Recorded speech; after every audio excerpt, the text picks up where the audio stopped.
Unë jam drejtori i përgjithshëm i Autoritetit Kombëtar të Veterinarisë dhe Mbrojtjes së Bimëve, quhem Sulejman Kuvalli. Siç jeni ndjeni edhe nëpërmjet postimit në faqen tonë të webit, për herë të parë në Shqipëri u shfaq sëmundja e PPR-s ose murtaja ruminante të vegjël në një fermë në fshatin Domën të njësisë administrative postëri të Bashkisë Mërsie Madhe. Kjo sëmundje u shfaq ose u njoftuam nga fermeri në datën 3/5 dhe shërbimi veterinar ka vajtë një herë atje ku ka marrë gjithë masa sipas ligjit dhe planit kontingjencë për këtë sëmundje. Ferma është vendosur karantinë, janë marrë mostra dhe janë dërguar në laboratorin e referencës i SUP. Me datën 4/5 nga përgjigjja e laboratorit rezultoi që në fermë kishin të bënin me sëmundjen e murtajës ruminante të vegjël. Pas kësaj, shërbimi veterinar ka marrë gjithë masat, duke vendosur fermën në karantinë 21 ditore, si edhe duke proceduar me masat e tjera sipas planit kontingjencës. Ndërkohë, sot bëhet eliminimi i këtyre krerave në fermë dhe bëhet dezinfektimi i fermës dhe ngrit grupet e punës për monitorimin në zonës 3 dhe 10 km.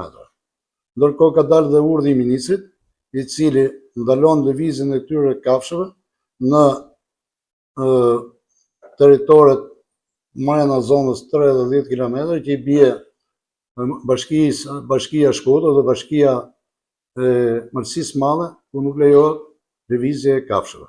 Ndërkohë në këtë janë bllokuar lëvizjet e kafshëve në përtregje, në përthetore, në mënyrë që ndikojmë ose të parandalojmë prapën e mëtejshme të sëmundjes.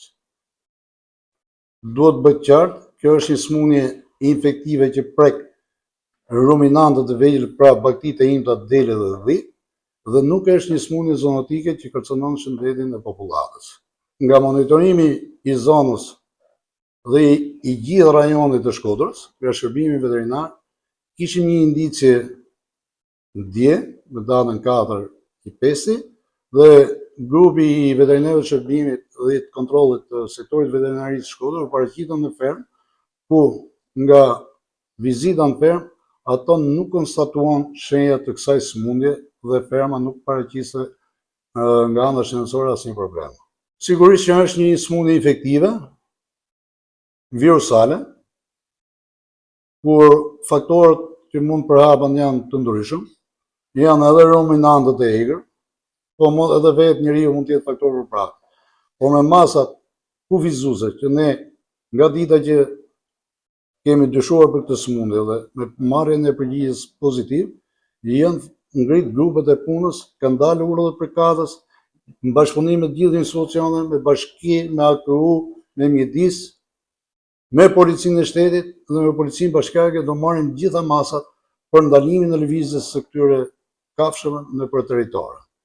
Në tregje thertore nga fermë në fermë, dhe shpresojmë edhe që këtë sëmundje ta kufizojmë në këtë vatër që na përshkaq.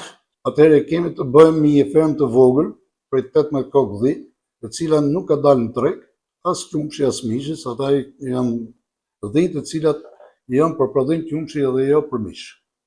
Dhe nuk ka dalë as një pikë qumësht dhe as mish për në treg ose në fabrikat e përpunimit. Sigurisht që ne pranaj eliminojmë se mishi i kafshës smura ose atyre që dyshohen të janë smura nuk lejohet të dalë për konsum publik, por e eliminojmë sipas legjislacionit fuqie. Jo, thashë nuk është një sëmundje zoonotike që dhe virusi shkatërrohet në temperatura fare të ulta. Sigurisht që shërbimi veterinar ushton her pas here kontrolle edhe nuk ka konstatuar ferma të tjera të smura nga kjo sëmundje ose me shenjat përkatëse. Sigurisht që u i bëj thirrje çdo fermer, jo vetëm në rajonin e Shkodrës, por në gjithë territorin e Republikës, që kur dyshon që ferma e tij ose bakterinë në fermën e tij paraqesin shenjat të sëmundjes, njëherë të njoftojë shërbimin veterinar më të afërt, qoftë shtetëror, qoftë privat. Në rast të kundërt, ne kemi si drejtori e përgjithshme kemi një numër të gjelbër, i cili është 0800 36 36 dhe mund të kontaktojnë një herë aty dhe shërbimi veterinar është krejt në gatishmëri për t'ia ndihmuar.